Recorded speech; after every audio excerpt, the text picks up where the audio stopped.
আল্লাহর পয়গম্বরের প্রিয় সাহাবী খলিফাতুল মুসলিমিন আমিরুল মুমিনিন হযরতে ওমর ফারুক রাদিয়াল্লাহু তাআলা আনহু, তার জিন্দেগিতে মুসলমান হওয়ার পরে তার জিন্দেগিতে কোনোদিন তাহাজ্জুদের সালাত কাজা হয়ে যায় নাই।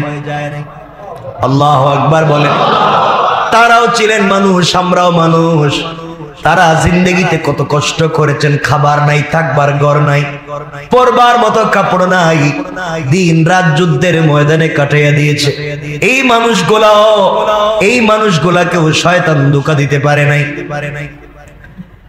তার জিন্দেগিতে কোনোদিন তাহাজ্জুদের সালাত কাজা হয়ে যায় নাই। আল্লাহর রাসূলের প্রিয় সাহাবী হযরত ওমর ফারুক রাদিয়াল্লাহু তাআলা আনহু ঘুমিয়ে পড়লেন এক রাত্রে, তাহাজ্জুদের সালাত পড়তে পারলেন না। শয়তান ভিন্ন ঘটনা, লম্বা একটা ঘটনা আছে, আমরা ঘটনার দিকে যাচ্ছি না। শয়তান তাকে এমন করে কবজা করলো, তিনি তাহাজ্জুদের সময় উঠতে পারলেন না। ফজরের সালাতে মসজিদে চলে গেলেন, আর এমন করে হাউমাউ করে কান্না শুরু করলেন। সিজদায় পড়ে, সিজদা থেকে ওমর মাথা উঠায় না, আল্লাহকে ডাক দিয়া বলেছে, আল্লাহ, শয়তান আমাকে ধোঁকা দিয়েছে, আমি আজকে তাহাজ্জুদের সালাত পড়তে পারি নাই।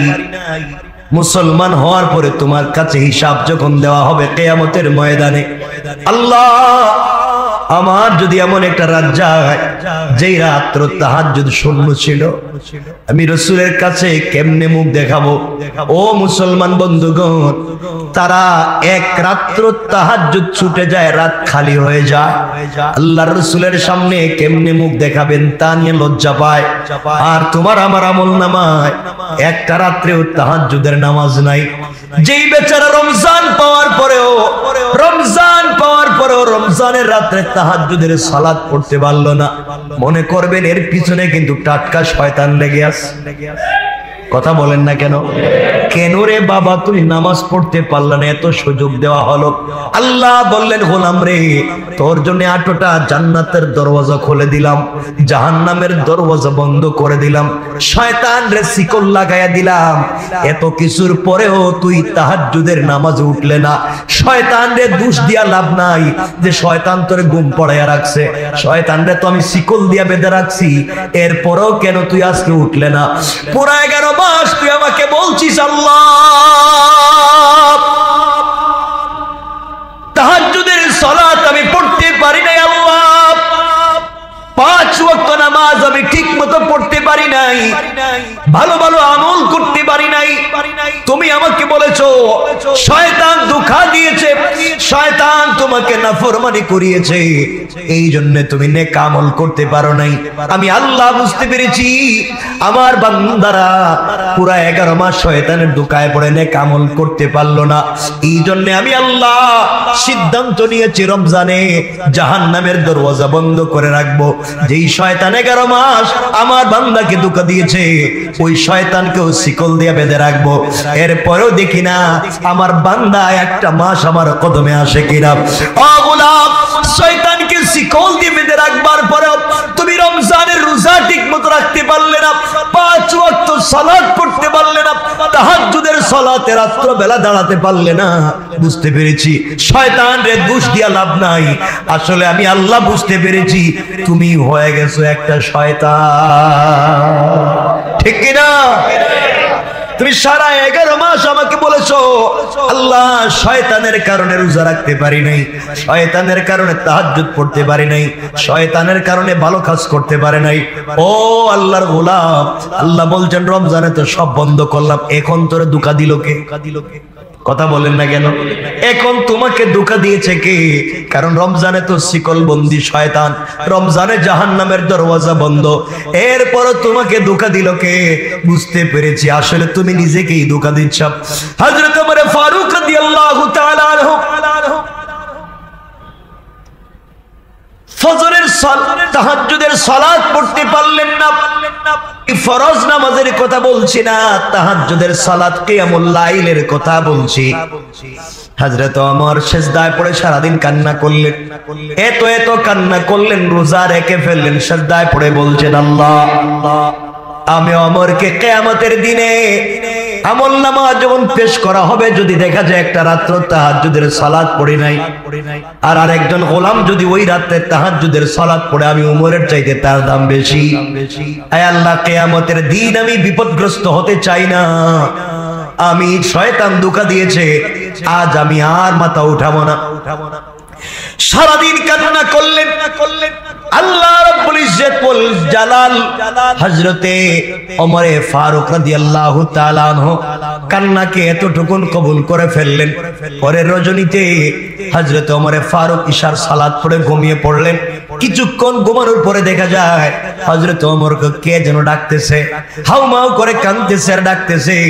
ওমর লাফ দিয়ে উঠলেন, উঠে জিজ্ঞাসা করলেন, কে তুমি? তুমি আমাকে কেন ডাকলা? আর তুমি বা কেন কান্না করো? আমি তো ঘুমিয়েছিলাম, তোমার কি বিপদ হয়েছে বলো?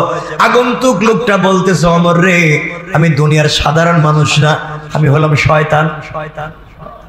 কি কয়? কি কয়?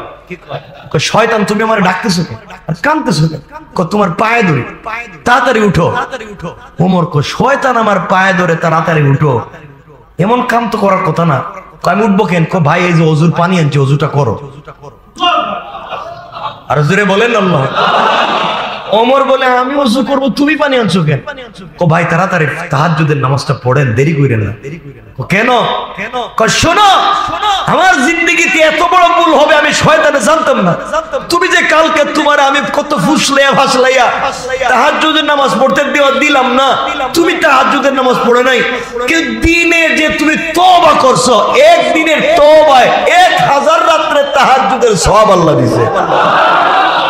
আমি শয়তান এই ভুল আর করতে চাই না। এজন্য চিন্তা করছি, ঘুম থেকে উঠেই তোমার ছাড়বো আজকে তোমার এই সুযোগ দিতাম না।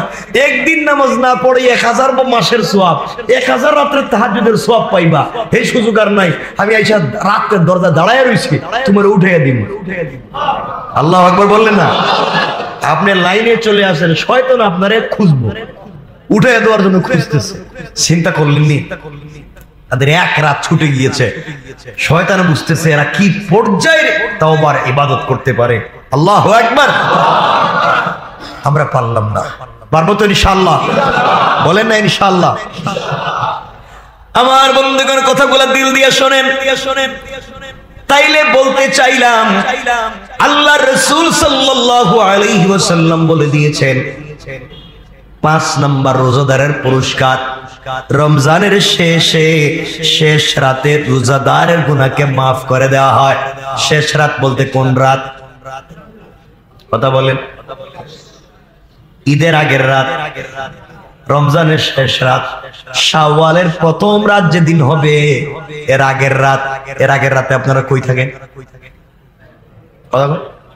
এর আগের রাত্রে মসজিদে মুসল্লি নেই। কথা বলেন নাকি? শেষ রাত যেটা দেখবেন ইফতারের পরে যারা এতেকাফে ছিল হেরা গাঠটি গুল করছে, যারা এতেকাফে বসছে হেরাও গাঠটি গুল। লস ধরতে হইব, কারণ শয়তান তো লস নিয়ে দাঁড়ায় রইছে। শয়তান লস নিয়ে দাঁড়ায় রইছে, গুলার কাজে নিত।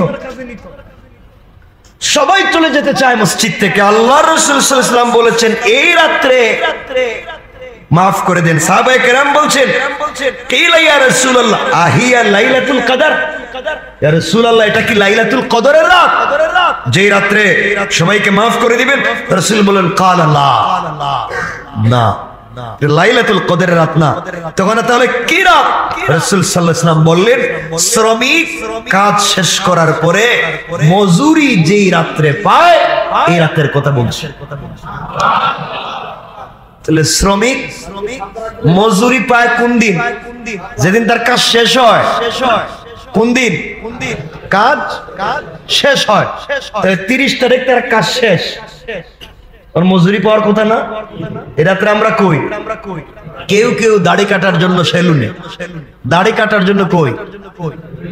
দাড়ি তো লম্বা হয়ে গেছে, এখন কাটতে পারলাম না, আজকে একটু কাইটে আসি। দেখেন কি পরিমাণ শয়তানে পাইছে লাগা। বউ বাচ্চারা নিয়ে মার্কেটে ধাক্কা ধাক্কিতে ব্যস্ত, কাপড় কিনতে ব্যস্ত। আপনি কিসের কাপড় কিনেন, জান্নাতের না জাহান্নামের? আপনি কোন কাপড়ের মার্কেটে গেছেন, জান্নাতের না জাহান্নামের? আপনার নামাজ নাই, রোজা নাই, তাহাজ্জুদ নাই, কাপড় কিনতে যাচ্ছেন, কাপড় পুরো মার্কেটে কিনেন। জান্নাতে যদি যেতে না পারেন, তোমার আমার লাইফের কোনো সফলতা নাই, ঠিক না? জান্নাতে যদি যেতে পারলাম না, তোমার আমার লাইফের কোনো আর কোনো সুযোগ নাই। এই জন্য 5টা সুযোগ বলে দিলাম। এক, রাসূল সাল্লাল্লাহু আলাইহি ওয়াসাল্লাম বলেছেন, রোজাদারের মুখের গন্ধ আল্লাহর কাছে মেশকে আম্বরের মতো বা চাইতেও দামি। 2 নম্বর, সমুদ্রের মাছ রোজাদারের জন্য দোয়া করে। 3 নম্বর, রোজাদারের জন্য প্রতিদিন বেহেশতকে সাজিয়ে দেওয়া হয়। 4 নম্বর, রমজানে শয়তানকে শিকল বন্দী করে রাখা হয়, গুনার দরওয়াজা বন্ধ করে দেওয়া হয়, মানুষকে মাফির সুযোগ করে দেওয়া হয়। 5 নম্বর, রমজানের শেষ রাতে পুরা রোজাদারদেরকে মাফ করে দেওয়া হয়। সুবহানাল্লাহ বলেন। আল্লাহ আমাদেরকে কবুল করো, বলেন আমিন।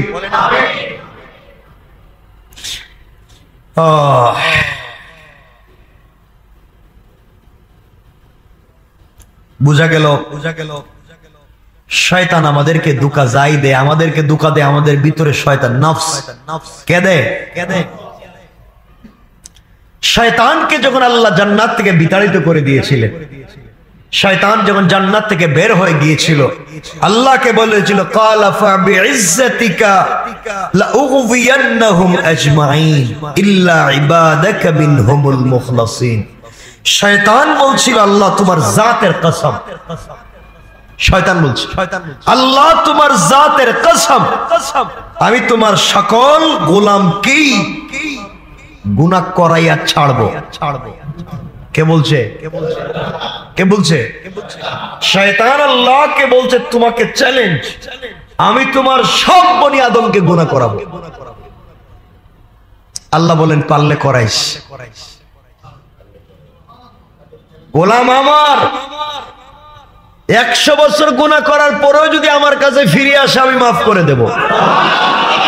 11 মাস গুনাহ করার পরেও রমজানের শেষ রাতে মাফ চাইলেও ক্ষমা করে দিব। তুই কি গুনাহ করাইবি? তুই কি গুনাহ করাইবি? বান্দা আমার গুনাহ করলে আমার সাথে নাফরমানি, আমার বান্দারা যত ভুল প্রতিনে, আমার বান্দা যখন ফিরে আসবে আমি মাফ করে দিব। সে বলছে, ইল্লা ইবাদাকা মিনহুমুল মুখলাসিন, আল্লাহ কিন্তু তোমার একনিষ্ঠ বান্দা যারা হবে, এদেরকে আমি আর ধোঁকা দিতে পারবো। সুবহানাল্লাহ বললেন না? তাহলে আমরা আল্লাহর গোলাম হবে, একনিষ্ঠ বান্দা হবে ইনশাআল্লাহ। বলেন ইনশাআল্লাহ। সুতরাং আল্লাহ মাফ করবেন কখন? রমজানের, দেখেন প্রত্যেক রাতের মাফ করেন, প্রত্যেক 10 দিনের শেষ রাত্রে মাফ করেন, প্রত্যেক রমজানের জুমাবারে মাফ করেন, আসর মাগরিবের মাঝখানে মাফ করেন, ইফতারে মাফ করেন, সেহরিতে মাফ করেন, তারাবিহে মাফ করেন। এত মাফ পাওয়ার পরেও যদি মাফ না পাই, শেষ 10 দিন দিলেন, এই 10 রাত্রেও মাফ না পাই, শবে কদর দিলেন, তাও যদি মাফ না পাই, আল্লাহ বলতেন, দিলাম তোর শেষ রাত, এই রাত্রেও যদি মাফ না পাই, বুঝেন আপনি আমি কত নম্বরের শয়তান। কথা বলেন না কেন? কথা বলেন না কেন? চিন্তা করেন, এরপরও যদি মাফ না পাই, আপনার চিন্তা করেন আমরা কোন পর্যায়ে পৌঁছে গেছি। নিজের বিবেকে জিজ্ঞাসা করেন, যদি মাফ না পাই, এত সুযোগের পরে, প্রত্যেকটা সেকেন্ডের সুযোগ, প্রত্যেকটা মিনিটের সুযোগ, প্রত্যেকটা রাতের সুযোগ, প্রত্যেকটা দিনের সুযোগ, এরপরে মাফ পাইলাম না, কি পরিমাণ গুনাহ আছে আমার আপনার লাইফ। আল্লাহ তুমি আমাদেরকে মাফ করো, জোরে বলেন আমিন। এত কথা বলেন আল্লাহ, এরপরে বলছেন, বান্দা জানিস না তুই, এরপর এত কথা তো বললাম, এরপর আল্লাহ বলছেন, বান্দা আমি তিন দল মানুষের দোয়া কবুল করবই। সুবহানাল্লাহ বলেন। 3 দল মানুষের দোয়া কবুল করবই, তুই টেনশন করিস না। রাসূল সাল্লাল্লাহু আলাইহি ওয়াসাল্লাম বললেন, আল্লাহ রাসূল বললেন, সালাসাতুল্লাহ তুরাদ্দু দাওয়াতুহুম, আস-সাইমু হাত্তা ইফতির, ওয়াল ইমামুল আদিলু, ওয়াদ দাওয়াতুল মাজলুম। আল্লাহ রাসূল সাল্লাল্লাহু আলাইহি ওয়াসাল্লাম বললেন, তিন প্রকার মানুষের দোয়াকে আল্লাহ কোনোদিন ফিরিয়ে দেন না। সে যে অবস্থায় দোয়া করুক না কেন তার দোয়া কবুল হয়ে যায়। এক নাম্বার হলো আস-সাইমু হাত্তা ইফতির, রোজাদার যতক্ষণ না সে ইফতার করেছে তার দোয়া আল্লাহ তাআলা কবুল করেন। পড়েন সুবহানাল্লাহ। কার দোয়া? সবাই বলেন না। ইফতারের পরে রোজাদার থাকে, কথা বলেন। ইফতারের পরে রোজাদার থাকে, রোজাদার থাকে না। আল্লাহ রাসূল বলছেন আস-সাইম হাত্তা ইফতির, যতক্ষণ না সে ইফতার না করে, রোজা না ভাঙে, তার দোয়া কবুল। এখন আমরা কি সবাই রোজা খাই আসছি না রেখে আসছি? সবাই বলেন না। আমরা যারা আসছি আমরা কি রোজাদার? রোজা আছে, আমরা রোজা আছি, কথা বলেন। আল্লাহর রাসূল বলছেন রোজাদারের দোয়া কবুল করেন ইফতারের আগে। এখন আমরা যে বসে আছি ইফতারের আগে না পরে, দোয়া কবুল হবে? বলেন হবে ইনশাআল্লাহ। বলেন বলেন ইনশাআল্লাহ কবুল হবে ইনশাআল্লাহ। রাসূলের হাদিস সত্য না হয় মিথ্যা, হয় সত্য না হয় মিথ্যা। যদি কবুল নাই হয় তাহলে হাদিস মিথ্যা, পুরা দুনিয়া মিথ্যা হতে পারে, রাসূলের একটা শব্দ মিথ্যা হতে পারে। রাসূল বলছেন আস-সাইম হাত্তা ইফতির, রোজাদার যতক্ষণ পর্যন্ত ইফতার না করে তার দোয়া কবুল। আমরা সব রোজাদার, আমরা সবাই গুনাহগার হতে পারি। এখানে যে কেউ ভালো মানুষ আল্লাহর কাছে থাকতে পারে, তার দোয়াকে আল্লাহ কবুল করে তোমাকে আমাকে মাফ করেও দিতে পারে। পারে না? দিল রোজাদারের দোয়া আল্লাহ কবুল করে। আমাদের কি সুযোগ! এজন্য আমি আপনাদের কাছে দোয়া চাই, আপনারা আমার জন্য দোয়া করবেন। আপনারা তো রোজাদার, তাহলে কবুল হয়ে যেতে পারে। এজন্য আপনারা দোয়া করবেন তো ইনশাআল্লাহ। আমার জন্য দোয়া করবেন। আপনারা সবাই রোজাদার, কারণ রোজাদারের দোয়া আল্লাহ কবুল করে। সাহাবায়ে কেরাম যখন কাউরিদের দোয়া করাইতেন, বা আগেকার মুসলমানেরা কাউরে দিয়ে যদি দোয়া করাইতেন, বিপদে পড়ে গেছেন, দোয়ার দরকার, খুঁজতেন এলাকায় কে আজকে রোজা রাখছে, এলাকায় আজকে কে রোজা রাখছে। কারণ আল্লাহর রাসূল বলছেন আস-সাইম হাত্তা ইফতির, রোজাদারের দোয়া কবুল করবেন ইফতারের আগে। রোজাদার কে আছে এর 500 টাকা দেয়া হইলেও বলতেন বাবা তুই আমার জন্য একটু দোয়া কর। আর আমরা ওঠো নাকি? এত সুযোগ আছে আমাদের, আমরা দোয়া করি না। আল্লাহ আমাদেরকে কবুল করুক। 2 নাম্বার নবীজি বলেছেন ওয়াল ইমামুল আদিল, ন্যায় পরায়ণ বিচারক যিনি হবেন তার দোয়াকেও আল্লাহ কবুল করবেন। কি বিচার? ন্যায় পরায়ণ বিচারক যিনি হবেন, যিনি টাকার বিনিময়ে বিচার করেন না, ভুয়া সাক্ষীর ভিত্তিতে বিচার করেন না, টাকা নিয়ে বিচার করেন না, পাবলিকে ঠকাইয়া বিচার করেন না, এমন বিচারক যিনি হবেন তার দোয়াকে আল্লাহ কবুল করবেন। ইমামুল আদিল, ন্যায় পরায়ণ বিচারক যিনি, তার দোয়া কবুল করবেন। 3 নম্বর রাসূল বলছেন ওয়া দাওয়াতুল মাজলুম, আর যেই বেচারা মাজলুম হবে, জালেম তার উপরে জুলুম করেছে, মাজলুমের দোয়াকেও আল্লাহ ফিরিয়ে দিবেন না। এই জন্য যারা মাজলুম হাত উঠালেই রাসূল বলেছেন তার দোয়াকে কবুল করে নেবেন কে? সুবহানাল্লাহ জোরে বলেন। এই জন্য দোয়া, আমি আগেই বলেছি, দোয়া কবুল হয় 3 ভাবে। দোয়া কবুল হয় কয় ভাবে? আমাদের সময় কমে যাচ্ছে, আমরা সামনের দিকে নিতে চাই না। দোয়া কবুল হয় 3 ভাবে। এখান থেকে আমরা তাফসীর শুরু করব আজকে। দোয়া কবুল হয় কয় ভাবে? 3 ভাবে বান্দার দোয়া কবুল হয়ে থাকে, এবং রমজানে কেমনে কবুল হয়ে থাকে আমরা এটা নিয়ে আমরা আলোচনা শুরু করব। আপনি আল্লাহর কাছে চাইছেন আল্লাহ আমারে তুমি একটা বাড়ির মালিক বানায়া দাও রমজানে, আল্লাহ হয়তো আপনাকে আখেরাতে জান্নাতে কয়েক হাজার বাড়ির মালিকও বানায়া দিতে পারে রমজানে। এই জন্য চাইতে গিয়ে কম চাইবেন না। আমরা এখান থেকে আজকের তাফসীর শুরু করবো। আল্লাহ আমাদের কবুল করুক। সকলে পড়েন আমিন, আরো জোরে বলেন আমিন। আমরা একে অপরের জন্য দোয়া করব। আমি আপনাদের কাছে দোয়া চাই। রমজানের নামাজের পরে তাফসীর হবে, আপনারা